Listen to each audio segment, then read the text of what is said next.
evening. And what a wet and miserable evening it is too. No, it's lovely.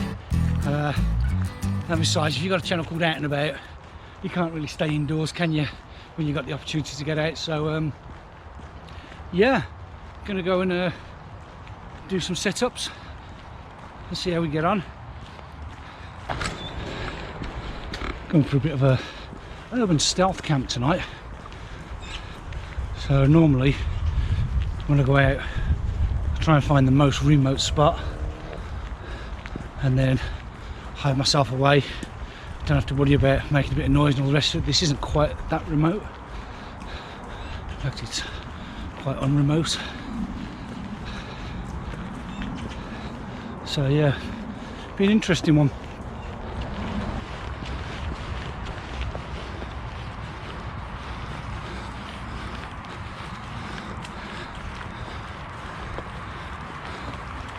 Here we are, camp out and about.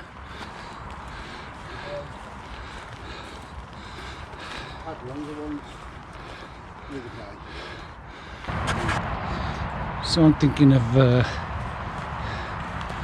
probably coming into here, to be honest. It's quite a sturdy, solid tree. So modified plough point. So I'm going to put it under there, come along up to that branch there and then taper it off at the back. Just give all that a good push and it seems to be fairly fine. So that's the first thing I'm going to do, just get my gear off and get set up. Right, I'm going to put a plough point up here, but I'm using a British Army Basha, which isn't square. Because it's not square, then you won't get that really perfect, you know, diamond shape. It'll be slightly lopsided, but it's not a big issue. There's still plenty of room, so that's what I'm going to do now. This is a 3x3. Here she is, the old faithful. Oh, I've got something else actually before we start. Invested in. Hey, knee pads. And these will protect my trousers and my knees as well. Now these are the Miltech ones. I think they were about a tenner on Amazon. They didn't have some great reviews, to be honest. Most of the reviews were from paintballers, and they were saying they didn't really offer the freedom of movement. I think there was a cyclist who wasn't happy with them as well for the same reason, but I'm neither cycling or paintballing. I'm just crawling around the woods on my knees. So these should give me more than enough protection. Right, so let's get this plough point up.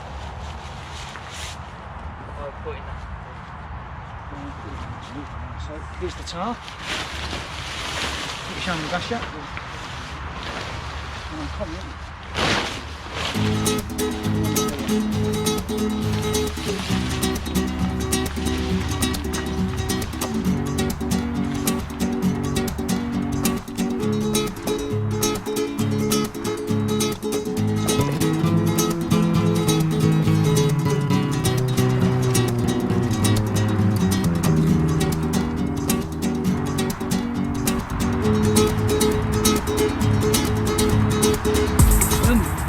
As a matter of interest, if I were to support here and here and drop this down, that's more or less an Adirondack shelter. Right, that's the first part of it done. I'm going to put a ground sheet down as well, just to protect my gear from this.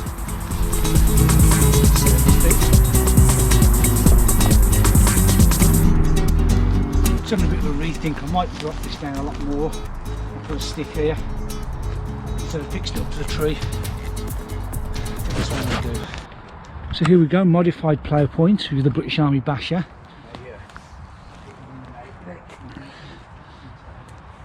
I wasn't happy with it going all the way up to the tree, so I just brought a stick down and pegged it out. And then along the back webbing, I've just pulled them up to give me lots and lots of room inside. Lots of coverage over the front here as well, so when I've got my little burner going just here a bit later on, it'll be protected, but it won't burn my shelter down. So there we go.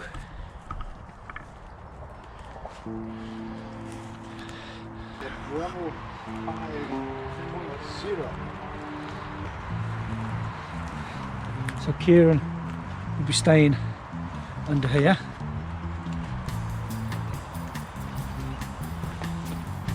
And Jason's taken up the whole of the camp with his guy lines, and we'll be staying under here in his new Amok, which we'll be taking a closer look at tomorrow. Welcome to life under the Basha. Yeah, I said this was a bit of an urban style camp, so you might be able to hear the ice cream van. So that's coming from the housing estate, which is just over there, and then behind me that way is a main road.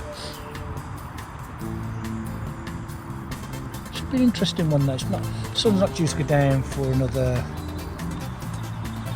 3/4 of an hour, I think, before it gets really dark.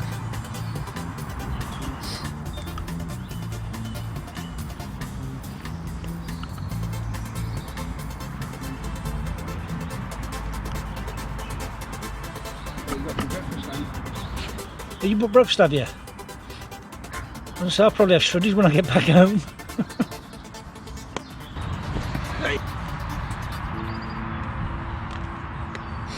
Got the blow up bed, the blow up pad. This is a Overmont pad.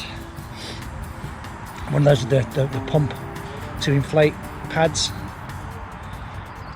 Does it quite well actually. It's massive as well. It's a lot wider than standard and a lot longer, which is ideal really, because I move around a lot and I keep falling off the small ones. And I've just got the thermal pad on for warmth, so comfort, warmth, and then just my 3-season bag. It'll be fine.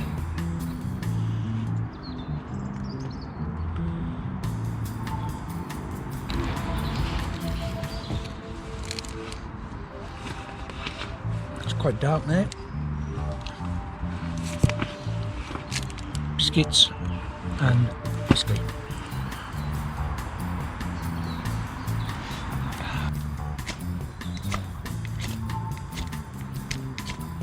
You up?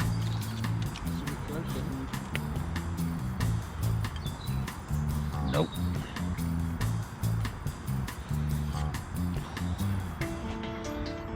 Lovely.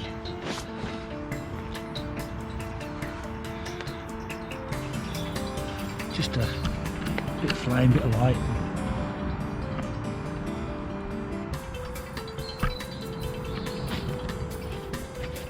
And a bit of warmth.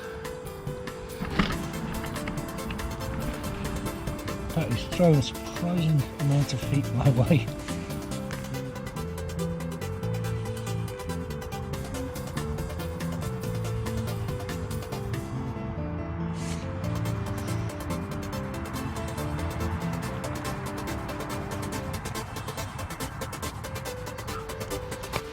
I don't know if you can see me. I'm not going to bother putting the light on. I'll just talk to that camera.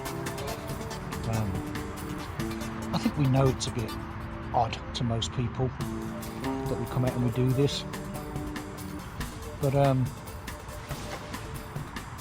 think for me it's just there's just a sort of when you're lying here like this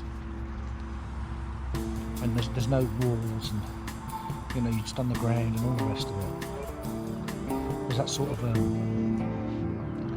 I don't know, I don't want to say sort of primeval or Neanderthal or anything like that.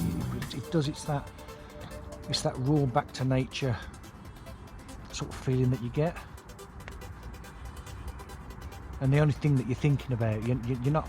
I'm not lying here worrying about what's on telly or the bills or anything like that. The only thing I'm thinking about right now is where I am, the smells and the noise,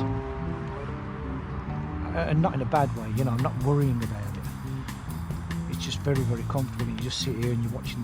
Your eyes are getting slowly used to the dark as it gets darker because you're not assaulting your senses with the electrical light and all the rest of it. So I bet right now, if you was to sort of turn the light on and then turn the light off, it must be really, really dark in here right now, but you can see quite well because we're getting used to it as it gets darker.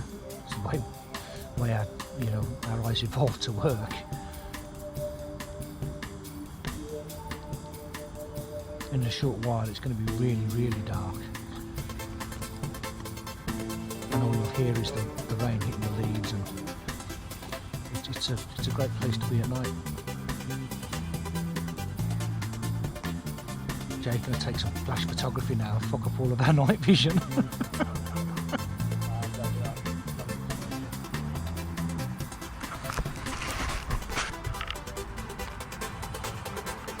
Got low light on, but we can't see anything. So where we are right now, I feel I can say, is a place we grew up in. So we've run all over these fields. We've built dens in these bushes for nearly, well, I won't say for 40 years, because obviously there was a period where we didn't build bushes, didn't build dens in the bushes. But certainly as youngsters, maybe up until we was about 13, 14 years old, we grew dens. Oh man. We built dens here. Now we are at 50 years old and we're still building dens here. It's a great place. It really is. As a truck goes past.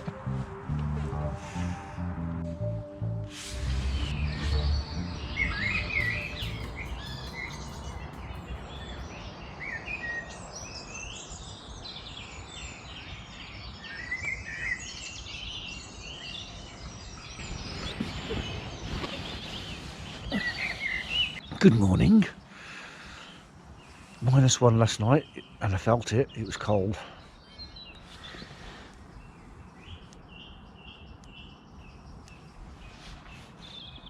And now it's snowing. Snow is falling all around us. It's a cold night that was. -1 apparently. Which is just about into between the comfort and the extreme rating on this bag, I think.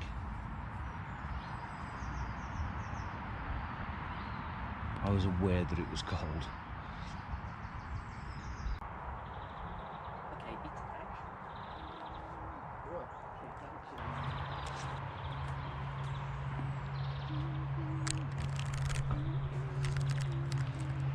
That weird noise you can hear isn't an animal being tortured, it's Jason singing. At least it stopped snowing. That was home for the night. It was alright actually, wasn't too bad. Like I say, cold though, I felt it, wrong bag. Wasn't expecting it to get down that low.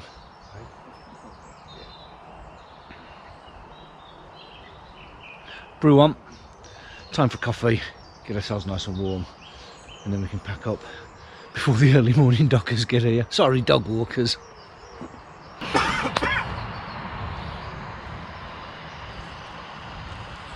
Try again. You okay? Best part of the morning. Yeah. How was it, mate? Did you enjoy it? Yeah. Bit cold though, yeah? Yeah. It was a chilly one last night. It was, yeah. For a first wild camp as well. Yeah, to crack the minus. Yeah. Yeah, he did well.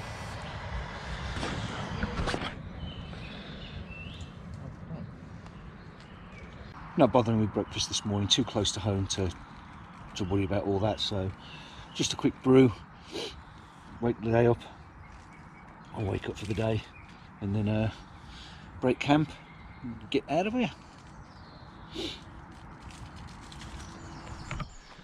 Time to take it all apart. Break camp, as we say.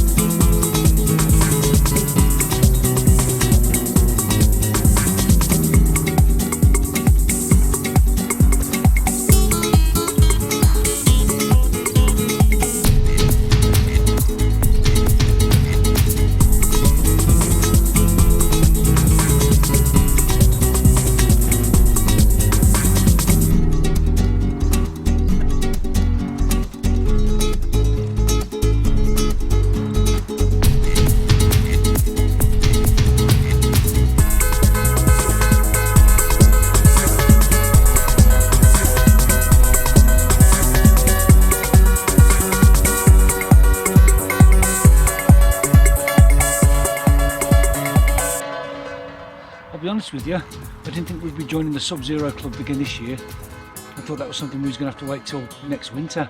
But yeah, we were in -1 last night. Top 1. That's it, job done. And in keeping with the wild camping ethos, leave no trace. So we've cleared up all our mess from around here.